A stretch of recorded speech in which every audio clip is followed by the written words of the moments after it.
Hello friends, welcome to தாளிப்பு ஓசை. இன்றைக்கி நம்ம பார்க்க போகிற ரெசிபி வெஜ் பிரியாணி. எல்லாருக்கும் தெரிஞ்சது தான். நான் என்னோடய மெத்தடில் எப்படி செய்கிறேன் அப்படிங்கிறத உங்களோட ஷேர் பண்ணிக்கிறேன். வீடியோவை ஸ்கிப் பண்ணாமல் பாருங்கள். ஒரு 1/4 கிலோ வெஜ் பிரியாணி செய்கிறதுக்கான அளவுகள் தான் நான் இப்போ சொல்லியிருக்கேன். ஒரு 2 சின்ன கேரட் நறுக்கி வச்சுருக்கேன். ஒரு 7-8 பீன்ஸை கட் பண்ணி வச்சுருக்கேன். ஒரு 4 பட்டர் பீன்ஸில் இருக்கக்கூடிய அந்த பருப்பு ஃப்ரெஷ் பருப்பை எடுத்து வச்சுருக்கேன்.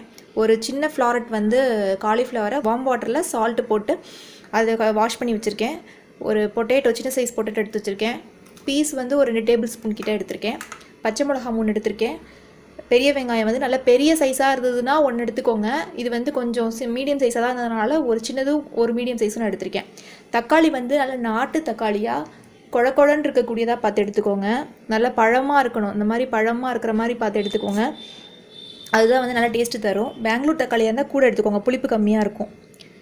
இஞ்சி ஒரு துண்டுக்கிட்ட எடுத்துக்கோங்க. ஒரு சின்ன சைஸ் பூண்டை உரித்து வச்சுருக்கேன். இது ஒரு 10 பல் கிட்ட இருக்குது. ரொம்ப இஞ்சி பூண்டு நம்ம சேர்க்க போகிறது கிடையாது. ஏன்னா நான்வெஜ் அளவுக்கு வெஜ்ஜுக்கு அந்த ஃப்ளேவர் இருந்ததுன்னா அதிகப்படியாக தெரியும் இஞ்சி பூண்டு வாசனை. ஸோ அதனால் இதை அரைச்சி நம்மளுக்கு எப்படி இருந்தாலும் ஒரு 2 ஸ்பூனுக்குள்ளே தான் கிடைக்கும். 1.5லேருந்து 2 ஸ்பூன் தான் கிடைக்கும். அந்த அளவுக்கு இஞ்சி பூண்டு பேஸ்ட்டு தான் சேர்க்க போகிறோம். இப்போ இதை எப்படி செய்யலாம்னு சொல்லி பார்த்துடலாம். அடுப்பில் குக்கர் வச்சுருக்கேன். குக்கர் ஹீட் ஆனதும் 3 டேபிள் ஸ்பூன் கிட்ட கீ சேர்த்துக்கிறேன். உங்களுக்கு ஃபுல்லாக கீ சேர்க்க விருப்பம் இல்லை அப்படின்னா கொஞ்சம் எண்ணெயும் கீயுமா சேர்த்துக்கோங்க. ஃப்ளேமை மீடியம்லேயே வச்சுக்கோங்க. ஏன்னா இது ஃபுல்லாக நல்லா வதங்கணும். பிரியாணிக்கு தான் ரொம்ப முக்கியம். ஃபஸ்ட்டு நான் வெங்காயத்தை சேர்த்துக்கிறேன். நல்லா நீட் ஐட்டமாக கட் பண்ணி வச்சுருக்கேன். அதை சேர்த்துக்கிறேன்.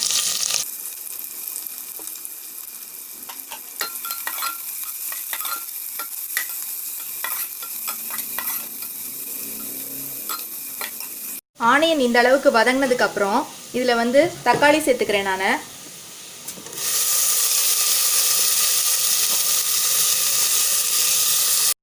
தக்காளி வதங்க தேவையான அளவு உப்பு போட்டு நல்லா வதக்கிக்கலாம். நல்லா தக்காளி ஸ்மாஷ் ஆகணும், அந்த அளவுக்கு வதக்கிக்கலாம். வெங்காயம் தக்காளி இங்கே வதங்கிட்டு இருக்கு. அந்த கேப்லேயே நம்ம இந்த பொடி நுணுக்கிக்குவோம்.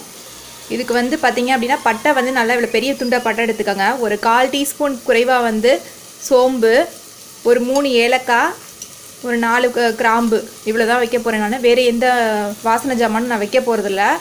இதை இதில் இடிக்கல்ல போட்டு அப்படியே நம்ம நுணுக்கி பவுடர் ஆக்கிக்க போகிறோம். பவுடர் ஆக்கிட்டு காட்டுறேன். தக்காளி இப்படி நல்லா ஒன்றும் பாதியமாக ஆனதுக்கப்புறம் 3 பச்சை மிளகா சேர்த்துக்கிறேன். இதிலையே இஞ்சி பூண்டு பேஸ்ட்டு நம்ம அரைச்சி வச்சுருக்கிறது ஒரு 3/4 டீஸ்பூன் 1.25 டீஸ்பூன் கிட்ட சேர்க்குறேன். கரெக்டாக நம்ம அரைச்சது அந்தளவுக்கு தான் வந்தது.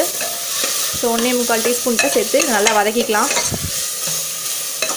நீங்கள் எந்த அளவுக்கு வதக்குறீங்களோ அந்த அளவுக்கு உங்களுக்கு கலர் கிடைக்கும். நல்லா பிரியாணிக்கு நேச்சுரலாகவே நீங்கள் மிளகா பொடிலாம் கூட சேர்க்காமே இருந்தால் கூட நல்லா கலர் கிடைக்கும். நல்லா பொடி பண்ணியாச்சு. நீங்கள் நிறைய குவான்டிட்டி எடுக்கிறதா இருந்ததுன்னா ட்ரை மிக்சியில் போட்டு தண்ணி சேர்க்காமல் நல்லா பொடி பண்ணிக்கோங்க. இப்போ இதை சேர்த்துக்கலாம். இந்த பொடியை சேர்த்துக்கிறேன். பட்டை கிராம்பு பொடியை சேர்த்துட்டு நல்லா வணக்கி விட்டுருங்க. இது கூடவே ஒரு 1/4 டம்ளர் வாட்டர் சேர்க்குறேன். இந்த மிக்ஸி வாஷ் பண்ண வாட்ரு, அந்த இடி உரலை கழுவின வாட்ரு எல்லாத்தையும் சேர்த்து கலந்துக்கிறேன். இந்த மாதிரி நல்லா வதக்கிறதுனால உங்களுக்கு நல்ல கலர் கிடைக்கும். அதனால தான் பட்டை கிராம்பு போட்டு ஒரு 3 மினிட்ஸ் நல்லா வதக்கினதுக்கப்புறம் நல்லா இந்த மாதிரி கலர்லாம் கிடச்சதுக்கப்புறம் நான் என்ன பண்ணுறேன், காய்கறிகளை ஆட் பண்ணிக்கிறேன். நான் மஞ்சள் பொடி போட மாட்டேன் பிரியாணிக்கு. நீங்கள் உங்களுக்கு போடுவீங்க அப்படின்னா யூஸ் பண்ணிக்கோங்க. அதே போல் காரத்தை பார்த்துட்டு நீங்கள் மிளகாத்தூள் யூஸ் பண்ணிக்கோங்க.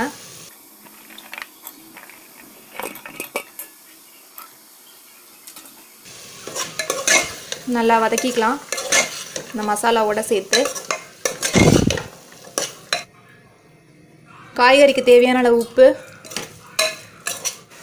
ஒரு 1.5 குழிக்கரண்டி கிட்ட தயிர் எடுத்து வச்சுருக்கேன். அதையும் சேர்த்துக்கிறேன். நான் கெட்டி தயிர்.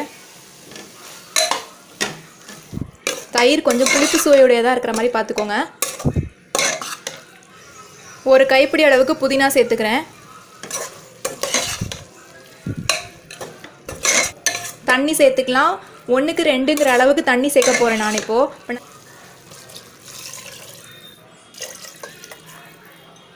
தண்ணி நல்லா இப்போ கொதிச்சு வரட்டும். அதுக்கப்புறம் நம்ம அரிசியை சேர்த்துக்கலாம். தண்ணி கொதிக்க ஆரம்பிச்சிருக்கு. நான் சீரகசம்பா அரிசி எடுத்து வச்சுருக்கேன். ஒரு 200 கிராம். கப் அளவில் சொல்லணுன்னா 1 கப் அளவு.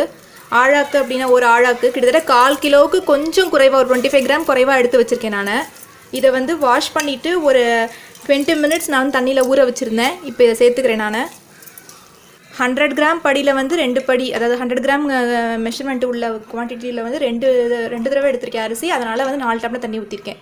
உங்களுக்கு 2க்கு 4 கணக்கு சொன்னதுனால சொல்கிறேன். இப்போ இதில் வந்து உப்பு சேர்த்துக்கலாம்.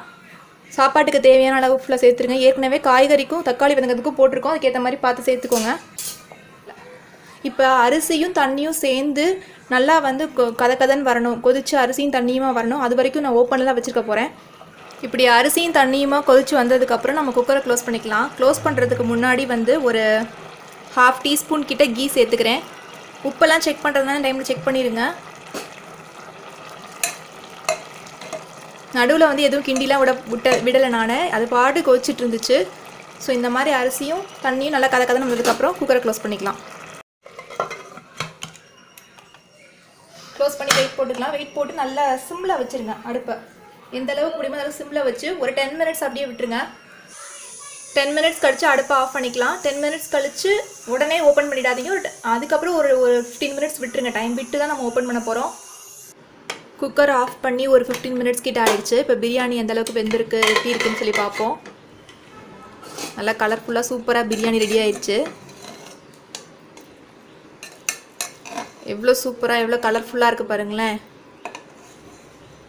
இது ஒரு பிளேட்டுக்கு ட்ரான்ஸ்ஃபர் பண்ணிக்கலாம். நம்மளுடைய பிரியாணி ரெடி ஆகிடுச்சு. நல்லா உதிராக சூப்பராக வந்திருக்கு. நல்லா 1/4 கிலோ ரைஸ்க்கு நான் சொன்ன இந்த அளவுகளை ஃபாலோ பண்ணிங்கன்னா சூப்பராக இருக்கும். நான் வந்து மிளகாத்தூள் சேர்க்கல, அதை மறுபடியும் நான் ரிமைண்ட் பண்ணிடுறேன். இந்த பட்டைக்கிராம்பு, இஞ்சி, பூண்டு, நம்ம சேர்த்த பச்சை மிளகாலேயே நல்ல காரம் இருக்குது. அந்த இதுவே போதுமானதாக இருக்குது. உங்களுக்கு தேவைப்பட்டால் ஒரு 1/4 டீஸ்பூன் சேர்த்துக்கோங்க. செஞ்சு பார்த்துட்டு உங்கள் கமெண்ட்ஸை எனக்கு சொல்லுங்கள். இந்த வீடியோ உங்களுக்கு பிடிச்சிருந்துச்சின்னா உங்கள் ஃப்ரெண்ட்ஸுக்கும் ஷேர் பண்ணுங்கள், லைக் பண்ணுங்கள், நம்ம சேனலுக்கு சப்ஸ்கிரைப் பண்ணிக்கோங்க. தேங்க்ஸ் ஃபார் வாட்சிங்.